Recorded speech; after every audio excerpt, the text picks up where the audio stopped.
जैसे कृष्णा, राधे राधे। देखो आज अपने डिस्कशन करेंगे चैप्टर नंबर 4। चैप्टर नंबर 4 का बेसिक पार्ट। अब देखो बेसिक पार्ट से पहले आप ये चैप्टर का नाम देखो, इसमें क्या दे रखा है, एक्सप्रेशन यूजिंग लेटर और नंबर्स। अपने को इसमें एक्सप्रेशन दिए हो गए जिसमें लेटर भी हो गए और नंबर भी हो गए। तो अब सबसे पहले यहाँ देखो, यहाँ दो नाम आए, लेटर और नंबर। तो ये जो लेटर होता है इनको बोला जाता है, हमेशा ध्यान रखना, वेरिएबल। क्या बोला जाता है? वेरिएबल। और ये जो नंबर दे रखा है इसको बोला जाता है कांस्टेंट। क्या बोला जाता है? कांस्टेंट। अब देखो, वेरिएबल या लेटर्स, इसका मीन्स क्या है, कोई भी अल्फाबेट जैसे A B C X Y Z.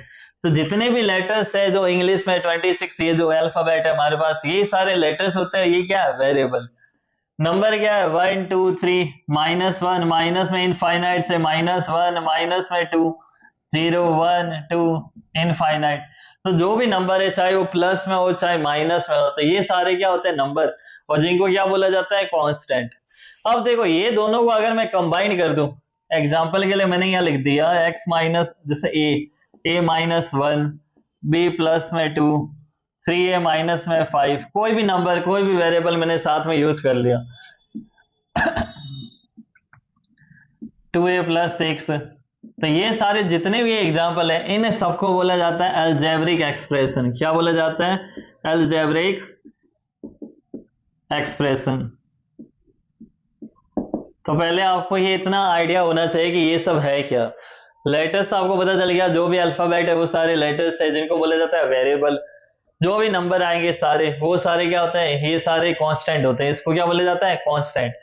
और जब लेटर्स और नंबर इन दोनों को अगर अपने कंबाइंड लिखेंगे तो ये क्या बन जाता है? Algebraic expression. तो इसमें जो ये एक्सप्रेशन है वो सारा यही है जो डेटा आपको इस चैप्टर के अंदर मिलने वाला है। साथ में देखो, जब आप आगे सॉल्व करोगे तो आपको कुछ एक फॉर्मूले आएंगे आपके पास। अब देखो फॉर्मूला जो इस चैप्टर में आ रखा मैन है वो सारा है पेरीमीटर का। इसमें जो भी फॉर्मूला है वो कौन सा है? पेरीमीटर। अब देखो पेरीमीटर, और कौन कौन सा पेरीमीटर चाहिए? जो क्या हो? रेगुलर। रेगुलर का मीन्स क्या हो जाएगा? Same sides and same angles, and same angles. Regular जब वर्ड आता है, जब कोई भी डायग्राम हो, चाहे वो ट्राइंगल हो चाहे वो स्क्वायर हो, तो ट्राइंगल के तीनों साइड सेम होने चाहिए, मतलब इक्वल होने चाहिए, और तीनों एंगल भी क्या होने चाहिए? सेम। तो उसको बोला जाता है रेगुलर। तो अपने जो इसमें फॉर्मूला आएंगे वो सारे रेगुलर वाले टर्म वाले अपने को लेना है। जिससे पेरीमीटर हो क्या हो जाएगा? Equilateral triangle.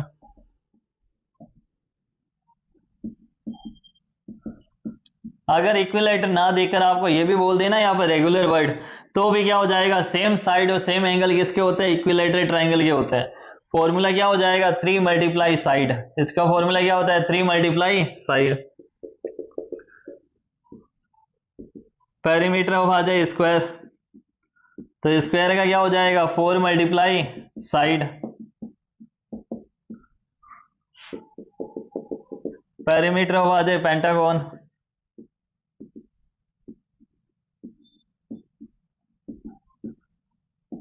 क्या हो जाएगा?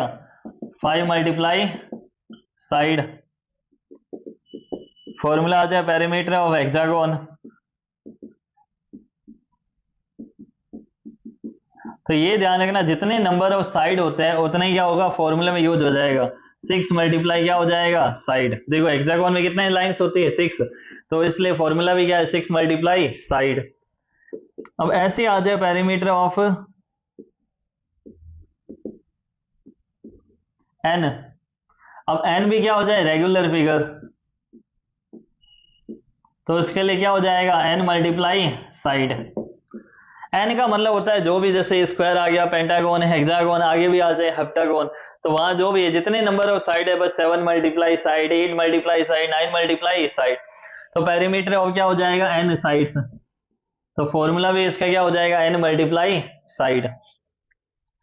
तो ये हो गया आपके पास जो इसमें चैप्टर में आने वाले पेरीमीटर से रिलेटेड फॉर्मूले। अब देखो जब आप इसमें एक्सरसाइज में आगे बढ़ोगे तो आपके सामने आएगा एक तो एडिशन करना, सब्ट्रैक्शन करना और सिंप्लीफाई करना। कुछ ऐसे क्वेश्चन मिलेंगे, जैसे यहाँ दे दिया एडिशन। तो एडिशन का मतलब आपको सबसे पहले यहाँ एंड को हटा के यहाँ कौन सा साइन लगाना है? प्लस का साइन। कौन सा साइन लगाओगे यहाँ पर? Plus. 8c minus 11 plus 9d। अब आपको यहाँ एक चीज ध्यान से समझनी है इसके अंदर। पहले आप क्या ध्यान से समझोगे कि वेरिएबल जो सेम है लेटर है, जैसे अगर c दे रखा है और d दे रखा है, तो d वाले को अपने को d वाले के साथ ही प्लस या माइनस करना है, इसको c वाले नंबर के साथ या नॉर्मल नंबर से प्लस या माइनस नहीं करना है।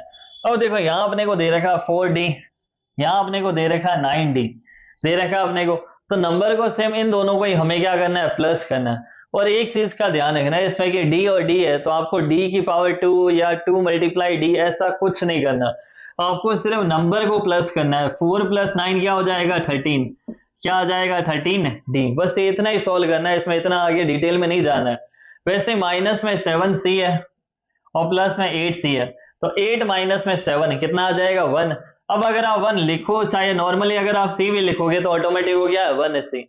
अब 9 और 11, अब 9 और 11 को आप कैसे सॉल्व करोगे, जब दो डिफरेंट साइन आ रहे हैं तो अपने को क्या करना है, माइनस माइनस तो करना है, तो बड़े में से छोटा नंबर, तो 11 माइनस में 9 क्या आएगा, 2। लेकिन बिगर वैल्यू का साइन क्या है यहाँ पर, माइनस, तो यहाँ क्या हो जाएगा, माइनस, तो 13d प्लस c माइनस में 2। तो ये हो गया क्वेश्चन एडिशन के लिए। वही अगर आपके सामने आ जाए सब्ट्रैक्शन करना, अब देखो सब्ट्रैक्शन में आपको एक चीज का और ध्यान रखना है, यहाँ लिखा है फ्रॉम, तो फ्रॉम के बाद वाला जितना भी है ना डेटा, वो सारा आपको पहले लिखना है। तो पहले अपने ये वाली टर्म सारी लिखेंगे, 6a प्लस 9b माइनस 18। अब एक बार माइनस का साइन लगा लो, ध्यान से समझते रहना। यहाँ एक बार ब्रैकेट में सारी टर्म लिख दो इधर, 9a माइनस 6b प्लस 14 लिख दिया आपने ये। अब देखो जब आप माइनस है और ब्रैकेट है, तो यहाँ पर इस माइनस की इन सब से क्या होगी, मल्टीप्लाई, या दूसरी फॉर्म में आप समझो तो जब आप इसको ब्रैकेट से बाहर निकालोगे तो इन सब के साइन आपको क्या करना है, चेंज करना है। देखो इधर 6a प्लस 9b माइनस 18, ये तो स्टार्टिंग में था, इसमें कुछ चेंज नहीं करना। यहाँ माइनस है, अंदर साइन क्या है, प्लस, तो माइनस प्लस क्या हो जाएगा, माइनस में 9a, माइनस माइनस की मल्टीप्लाई क्या हो जाती है, प्लस 6b। ये मैं आपको बेसिक समझा चुका हूँ सारी मल्टीप्लाई चैप्टर नंबर 2 के बेसिक पार्ट में, तो आपको बस ये थोड़ा ध्यान में रखना है। अब आगे देखो नेक्स्ट क्या हो जाएगा, माइनस प्लस माइनस में 14। अब देखो ये 6a है, ये माइनस का 9a, 6 में से मैं अगर 9 माइनस कर दूं क्या हो जाएगा, माइनस में 3a, क्या आ जाएगा, माइनस में 3a।